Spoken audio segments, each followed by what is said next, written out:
Pernahkah kamu yakin sepenuhnya bahwa pendapatmu benar hanya untuk kemudian sadar bahwa kamu salah total? Setiap hari, kita mengambil keputusan, dari hal sepele seperti memilih makanan, hingga hal besar seperti memilih pasangan, pekerjaan, bahkan keyakinan. Tapi, seberapa sering keputusan itu benar-benar berdasarkan logika? Atau hanya emosi, asumsi, dan kebiasaan yang kita anggap benar? Buku Kitab Anti Bodoh hadir dengan satu tujuan besar, mengajarkan kita seni berpikir jernih. Penulis, Henry Manampiring, melihat fenomena di era informasi, kita justru sering terjebak informasi palsu, hoax, dan logika yang cacat. Kita mudah tersulut emosi di media sosial, kita gampang ikut arus opini mayoritas tanpa mengecek kebenaran. Kita sering gagal membedakan fakta dan opini. Hasilnya, banyak keputusan salah yang seharusnya bisa dihindari. Henry menekankan, berpikir benar bukan soal menjadi pintar, tapi soal melatih otak untuk mengenali jebakan logika dan bias kognitif. Ini bukan sekedar teori filsafat rumit. Ini keterampilan praktis, keterampilan bertahan hidup di dunia yang penuh kebisingan informasi. Bayangkan hidupmu jika setiap keputusan besar dibuat dengan pikiran jernih, tidak mudah termakan hoax, tidak mudah dipermainkan opini publik, dan lebih jarang menyesali pilihanmu sendiri. Inilah perjalanan yang akan kamu mulai di buku ini. Belajar berpikir dengan benar, agar tidak jadi korban kebodohan diri sendiri. Dasar-dasar berpikir benar dan cacat logika. Pernah lihat debat panas di media sosial? Kedua pihak sama-sama yakin paling benar, tapi kok argumennya malah makin ngawur? Masalahnya bukan siapa pintar, tapi siapa yang berpikir dengan cara benar. Henry Manampiring membuka buku ini dengan dasar penting. Berpikir benar adalah keterampilan. Sama seperti otot, ia perlu dilatih, bukan bawaan lahir. Banyak orang bisa berpikir, tapi tidak semua orang terampil berpikir. Kita sering mengira logis, padahal yang kita pakai hanyalah perasaan, asumsi, dan pembenaran diri. Apa itu logika? Logika adalah aturan main akal sehat. Ia membantu kita memilah mana argumen yang masuk akal, mana argumen yang hanya terlihat masuk akal, tapi sebenarnya cacat. Logika bukan soal menghafal teori rumit, tapi tentang mengenali pola kesalahan berpikir yang sering kita dan orang lain lakukan. Henry mengenalkan istilah cacat logika atau logical fallacies, jebakan mental yang membuat kita merasa benar padahal salah. Contoh sederhananya, menganggap sesuatu benar hanya karena banyak orang percaya, bandwagon fallacy. Menyerang pribadi lawan bukan argumennya, atau hominem. Atau mengambil kesimpulan dari data yang terlalu sedikit, hasty generalization. Masalahnya, cacat logika ini sering kita lakukan tanpa sadar, bahkan oleh orang pintar sekalipun. Kenapa kita harus peduli?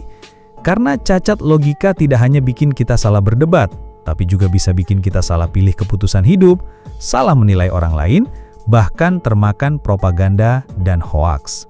Berpikir benar sama dengan benteng pertahanan mental di dunia penuh informasi bias. Henry mengajak kita mulai sadar, berpikir benar itu bukan bakat, tapi keterampilan yang bisa dipelajari. Perjalanan ini baru dimulai. Bab-bab berikutnya akan membuka matamu pada berbagai jebakan logika yang diam-diam mengendalikan pikiranmu dan bagaimana cara keluar darinya. Mengenal cacat logika yang menghancurkan argumen. Kadang, yang bikin kamu kalah dalam debat bukan karena lawanmu lebih pintar, tapi karena kamu sendiri menembak kakimu dengan logika yang cacat. Tanpa sadar, kamu menyusun argumen yang lemah, padahal kamu merasa itu sangat masuk akal. Apa itu cacat logika dan mengapa berbahaya? Henry Manampiring menyebut cacat logika sebagai kesalahan berpikir yang tampak logis padahal menyesatkan. Ini seperti jalan yang terlihat lurus, tapi ujungnya jurang. Dan yang lebih bahaya, kita nggak sadar sedang jatuh. Beberapa jenis cacat logika yang umum dan sering banget kita lakukan. 1. Ad hominem. Menyerang orangnya bukan argumennya. Contoh, kamu cuma anak SMH, nggak usah ngomong soal politik. Ini bukan bantahan, ini pengalihan. Argumen tidak salah hanya karena datang dari seseorang yang kamu anggap rendah. 2. Strawman. Memelintir argumen lawan agar lebih mudah diserang. Misal, A. Kita perlu mengatur ulang sistem ekonomi. Oh, jadi kamu mau kita jadi negara komunis? Padahal, A tidak bilang begitu. B hanya membuat versi palsu atau strawman untuk mengalahkan dengan mudah. 3. Bandwagon atau argumen populer. Menganggap sesuatu benar karena banyak orang melakukannya. Semua orang investasi kripto, berarti pasti aman dong. Banyak belum tentu benar. Kebenaran tidak ditentukan oleh jumlah pengikut. 4. Hasty generalization. Generalisasi terburu-buru. Menarik kesimpulan besar dari data yang terlalu sedikit. Aku pernah ketemu orang Batak yang galak, berarti semua orang Batak galak. Ini cara pikir yang bikin diskriminasi subur. Padahal, satu pengalaman tidak bisa mewakili keseluruhan. Mengapa kita sering terjebak? Karena cacat logika sering terbungkus emosi. Saat kita marah, ingin terlihat menang, atau tidak siap menerima kebenaran, logika jadi korban. Mengenali cacat logika bukan soal menang debat. Ini soal melatih otak agar berpikir dengan jernih, adil, dan rasional. Bayangkan jika setiap orang berhenti menyerang pribadi, tidak asal generalisasi, dan mulai benar-benar menyimak isi argumen. Masyarakat bisa lebih sehat dalam berdiskusi, dan kamu bisa membuat keputusan hidup yang lebih cerdas. Kita baru menggaruk permukaannya. Masih ada lebih banyak jebakan logika yang akan dibahas di bab berikutnya. Dan satu persatu, kita akan pelajari cara menghindari dan melawannya. Bias kognitif. Saat otak kita sendiri menyesatkan kita. Otakmu itu hebat, tapi juga penipu ulung. Ia pintar membolak-balik kenyataan agar kamu merasa benar. Padahal, kamu sedang keliru besar. Di bab ini, Henry memperkenalkan kita pada satu musuh besar bernama bias kognitif. Apa itu? Bias kognitif adalah cara berpikir keliru yang terjadi secara otomatis di kepala kita, tanpa kita sadari. Ini bukan soal malas berpikir, tapi otak kita mencari jalan pintas, shortcut berpikir, agar hemat tenaga. Masalahnya, shortcut ini sering menyesatkan. Contoh-contoh bias kognitif yang menghancurkan logika. 1. Confirmation bias, atau bias konfirmasi. Kita cenderung mencari info yang mendukung pendapat kita dan mengabaikan yang bertentangan. Misal, kamu sudah yakin vaksin berbahaya. Lalu kamu hanya cari artikel atau video yang membenarkan itu, dan menolak semua data ilmiah. Ini seperti hidup di dalam gelembung kebenaran palsu. Dan yang paling berbahaya, kita yakin 100% sedang berpikir logis. 2. Availability bias, atau bias ketersediaan. Kita cenderung melebih-lebihkan informasi yang paling mudah diingat atau paling sering kita lihat. Misal, setelah lihat berita kecelakaan pesawat, kamu merasa naik pesawat itu berbahaya. Padahal, statistik bilang jauh lebih aman daripada naik motor. Otak kita tertipu oleh kehebohan, bukan kenyataan. 3. Dunning-Kruger Effect. Orang yang sedikit tahu justru merasa paling tahu. Sebaliknya, orang yang benar-benar paham malah merasa ragu. Yang baru belajar teori konspirasi seminggu bisa merasa lebih pintar dari ilmuwan yang riset bertahun-tahun. Ini ilusi superioritas yang muncul dari ketidaktahuan. Mengapa bias ini berbahaya? Karena ia bekerja di balik layar. Kita tidak sadar sedang terdorong oleh emosi, asumsi, dan ego. Dan akibatnya, kita merasa selalu benar, sulit menerima koreksi, dan makin jauh dari kebenaran sejati. Henry mengajak kita menyadari satu hal penting. Musuh terbesar logika bukan di luar sana, tapi di dalam pikiran kita sendiri. Kalau kita ingin berpikir benar, kita harus berani menghadapi kenyataan. Otak kita sering salah. Dan satu-satunya cara menghadapinya adalah dengan terus belajar, menguji ulang pikiran kita sendiri, dan bersedia salah agar suatu hari kita bisa benar. Cacat logika dalam kehidupan sehari-hari. Kadang kamu merasa sedang menang debat, padahal yang kamu menangkan hanyalah perasaanmu sendiri. Masalahnya bukan lawan debatmu bodoh, tapi kamu belum menyadari cara berpikirmu sendiri cacat. Di bab ini, Henry Manampiring memberikan ilustrasi nyata bagaimana berbagai cacat logika muncul dalam kehidupan kita sehari-hari. Bukan cuma di ruang debat politik atau akademik, tapi juga di meja makan keluarga, grup WhatsApp kantor, kolom komentar YouTube dan Instagram, bahkan dalam pikiranmu sendiri. Contoh cacat logika yang sangat relevan. 1. False cause. Post hoc ergo propter hoc. Menganggap sesuatu sebagai penyebab hanya karena terjadi sebelumnya. Setelah saya makan durian, saya dapat rezeki. Berarti durian pembuka pintu rezeki. Ini hanya kebetulan waktu, bukan sebab akibat. Red herring. Mengalihkan topik utama ke arah lain yang tidak relevan untuk menghindari inti masalah. Kenapa kamu selingkuh? Kamu juga nggak pernah perhatian sama aku? Alih-alih menjawab inti tuduhan, kamu lempar masalah baru. Strategi umum di banyak debat politik dan hubungan pribadi. Slippery slope atau jurang licin. Menganggap satu tindakan kecil akan memicu efek besar yang negatif, padahal belum tentu. Kalau kita kasih ruang untuk beda pendapat, nanti bisa kacau semuanya. Padahal belum tentu seperti itu. Ini bentuk ketakutan yang dibesar-besarkan. Appeal to emotion atau main perasaan. Mengandalkan emosi untuk membujuk, bukan logika. Kalau kamu cinta Indonesia, kamu harus dukung partai ini. Tapi cinta negara tidak sama dengan harus mendukung satu partai. Ini bukan argumen logis, tapi pancingan emosional. Mengapa kita harus waspada? Cacat-cacat logika ini tidak terasa janggal saat dilontarkan, bahkan sering terasa meyakinkan. Tapi kalau kamu diam sejenak dan menganalisis, kamu akan sadar, loh, ini kok argumennya bolong ya? Tanpa kesadaran ini, kita mudah tertipu oleh orang lain, media, bahkan oleh pemikiran kita sendiri. Henry tidak ingin kita jadi polisi logika yang mengoreksi semua orang, tapi ia ingin kita jadi manusia yang lebih sadar. Sadar saat argumen kita lemah, sadar saat sedang dipermainkan secara logis, dan sadar bahwa berpikir benar adalah keterampilan yang harus terus diasah. Karena di dunia yang makin penuh noise dan manipulasi, pikiran yang jernih adalah senjata yang langka.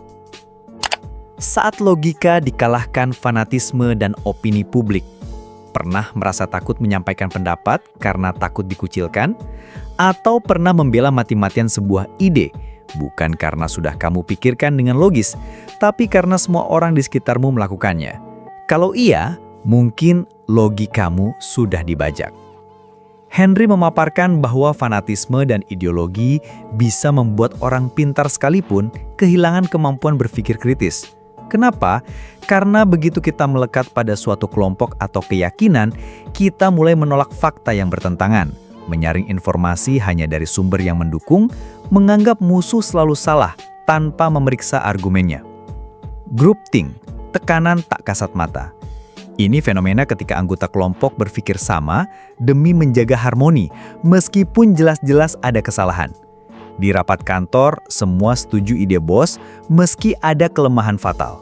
Bukan karena idenya sempurna, tapi karena takut dianggap pembangkang. Bias in group versus out group. In group, kelompok kita selalu benar, selalu baik. Out group, kelompok lain selalu salah, selalu jahat. Padahal kebenaran tidak ditentukan oleh siapa yang mengatakannya. Dampak pada kehidupan nyata, fanatisme dan tekanan opini publik bisa membuat kita memilih pemimpin karena rasa satu kubu, bukan karena kualitas. Menolak ide brilian hanya karena datang dari pihak lawan, mengorbankan fakta demi kenyamanan sosial. Ini bukan sekedar cacat logika, ini penyerahan sukarela atas pikiran kita pada kelompok. Henry memberi pesan tegas, berpikir benar berarti berani berbeda, meski itu membuatmu sendirian. Kebebasan berpikir datang dengan harga, berani menentang arus, berani mengakui fakta meski tak menguntungkan kelompokmu, berani berkata aku salah ketika bukti berkata demikian. Karena pada akhirnya, kebebasan sejati adalah kebebasan dari perbudakan pikiran sendiri. Framing, saat realita dibentuk oleh cara cerita disampaikan. Pernah nggak dua berita membahas kejadian yang sama, tapi bikin kamu punya reaksi yang sangat berbeda? Itu bukan kebetulan, itu adalah framing. Cara memilih, memotong, dan menyorot fakta agar membentuk persepsi tertentu. Framing adalah bingkai cerita yang digunakan media atau pihak tertentu untuk mengatur cara kita melihat suatu peristiwa. Faktanya mungkin sama, tapi pilihan kata, sudut pengambilan gambar, urutan informasi, semua itu mempengaruhi emosi dan opini kita. Contoh sederhana framing. Polisi menembak pria bersenjata versus pria ditembak mati oleh polisi. Kalimat pertama membuat kita melihat polisi sebagai pihak yang aktif dan mungkin benar. Kalimat kedua memberi kesan korban adalah fokus utama dan polisi sebagai pihak yang harus dipertanyakan. Padahal, faktanya sama. Framing di media sosial. Di era digital, framing tidak hanya datang dari media besar, tapi juga dari influencer, content creator, bahkan teman kita sendiri.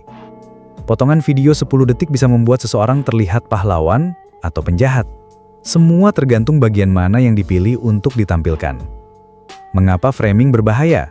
Karena ia bekerja secara halus. Kita merasa sedang melihat fakta, padahal kita hanya melihat versi fakta yang dipilihkan untuk kita. Framing bisa memperkuat stereotip, menciptakan ketakutan berlebihan, membentuk opini publik yang salah arah. Cara menghadapi framing. Henry memberi tips praktis. Cari sumber lain untuk membandingkan informasi. Perhatikan bahasa, apakah emosional atau netral. Tanya diri sendiri, fakta apa yang tidak disebutkan. Jangan langsung bereaksi sebelum mendapat gambaran utuh. Media membentuk realita bagi yang tidak kritis. Kalau kita ingin berpikir benar, kita harus bisa melihat di luar bingkai yang dipasang orang lain. Karena dunia ini tidak sesederhana seperti yang muncul di layar. Dan tugas kita adalah mencari gambaran yang utuh. Debat publik antara mencari kebenaran atau mempertahankan ego. Kalau tujuan debat adalah mencari kebenaran, kenapa jarang sekali ada yang mau mengakui dirinya salah? Jawabannya sederhana, tapi menyedihkan. Karena banyak orang berdebat bukan untuk mencari kebenaran, tapi untuk menang. Henry menjelaskan, dalam banyak debat publik, fokus utama bukan logika dan data, tapi pertarungan citra. Ketika seseorang di depan kamera atau di forum online, yang mereka takutkan bukan salah, tapi dipermalukan. Fenomena menang gengsi. Bukti kuat pun akan diabaikan. Argumen lawan akan dipelintir. Bahkan fakta akan digeser demi mempertahankan posisi. Tujuannya, kelihatan hebat di mata pendukung, bukan menemukan kebenaran. Yang lebih parah, penonton juga jarang netral. Mereka cenderung mendukung jagoannya tanpa peduli argumennya, menolak mendengarkan lawan, mencari pembenaran untuk posisi awal mereka. Hasilnya, debat jadi tontonan adu mulut, bukan forum belajar. Kenapa ini terjadi? Identitas dan fanatisme. Mengakui salah berarti mengkhianati kelompok. Rasa malu, takut kehilangan muka di depan publik. Efek media. Rating dan sensasi lebih laku daripada diskusi sehat. Cara menghadapi. Henry memberikan pendekatan praktis. Pilih debat yang sehat, hanya dengan orang yang benar-benar mau mencari kebenaran. Tetap fokus pada isu. Jangan terpancing emosi atau serangan pribadi. Berani mengakui salah. Ini bukan kelemahan, tapi tanda kedewasaan berpikir. Debat yang baik bukan tentang siapa yang lebih keras, tapi siapa yang lebih dekat pada kebenaran.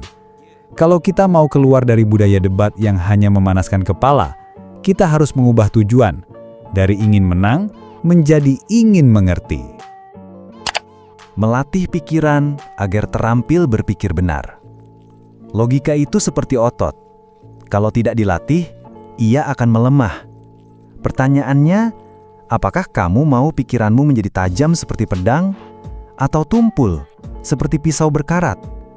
Henry menjelaskan bahwa mengetahui teori logika saja tidak cukup. Kalau tidak dibiasakan, kita tetap akan jatuh pada bias dan cacat logika. Sama seperti olahraga. Tahu teknik push up tidak otomatis membuatmu kuat. Kamu harus latihan rutin. Melatih pikiran. 1. Selalu tanyakan apa buktinya. Jangan percaya hanya karena katanya atau karena banyak yang setuju. Minta data, sumber, dan bukti. 2. Berani menguji pikiran sendiri. Cobalah mencari argumen yang berlawanan dengan pendapatmu. Jika pendapatmu tetap bertahan setelah diuji, berarti ia lebih kuat. 3. Lambatkan reaksi emosional. Bias sering muncul saat kita bereaksi terlalu cepat karena marah, takut, atau senang berlebihan. Luangkan waktu sebelum merespon. 4. Biasakan membaca dari berbagai sumber. Jangan hanya ambil informasi dari satu media atau satu kubu. Semakin beragam sumber bacaanmu, semakin luas sudut pandangmu. 5. Diskusi dengan orang yang tidak sependapat. Ini melatih kemampuan melihat argumen dari sisi berbeda dan membiasakan diri untuk tidak tersinggung hanya karena berbeda pandangan. Hasil dari latihan ini, kalau dilakukan terus-menerus, kamu akan mulai merasakan lebih sulit tertipu oleh berita palsu, lebih tahan terhadap manipulasi emosi, lebih mudah menemukan solusi yang masuk akal. Berpikir benar itu pilihan, dan pilihan itu harus diambil setiap hari. Kalau kamu ingin bebas dari jebakan logika, jangan hanya puas jadi penonton yang mengerti teori. Jadilah pemain aktif yang melatih pikiran sampai logika menjadi bagian dari instingmu. Menjadi manusia yang merdeka berpikir. Di dunia yang penuh informasi, siapa yang sebenarnya berkuasa? Apakah mereka yang punya jabatan? Apakah mereka yang punya uang? Atau mereka yang punya pikiran yang bebas dari kebodohan? Jawabannya mungkin akan mengubah caramu melihat hidup. Henry Manampiring menegaskan kembali, berpikir benar bukan sekadar keterampilan intelektual, tetapi bentuk kemerdekaan. Kemerdekaan dari kebohongan yang disamarkan sebagai kebenaran, manipulasi opini publik, bias dan emosi yang mengaburkan fakta, fanatisme yang membunuh logika. Mengapa ini penting? Karena hidup penuh dengan keputusan, dan kualitas keputusanmu akan menentukan kualitas hidupmu. Kalau cara berpikirmu salah, semua pilihan yang kamu buat akan membawa pada penyesalan. Sadari bias dan cacat logika. Musuh terbesar kita ada di pikiran sendiri. Kenali manipulasi informasi. Media, framing, dan opini publik bisa membelokkan realita. Latih otak setiap hari. Berpikir benar adalah kebiasaan, bukan teori sekali baca. Berani berbeda. Jangan takut sendirian demi kebenaran. Jaga pikiran tetap terbuka. Bersedia mengubah pendapat ketika bukti mengharuskannya. Orang pintar belum tentu berpikir benar, tapi orang yang berpikir benar akan selalu terlihat pintar. Kalau kamu ingin menjadi orang yang tidak mudah dipermainkan, yang mampu melihat dunia apa adanya, dan mengambil keputusan dengan kepala dingin, maka mulailah hari ini. Bukan besok, bukan nanti, hari ini. Lepaskan belenggu kebodohan, dan jadilah manusia yang merdeka berpikir.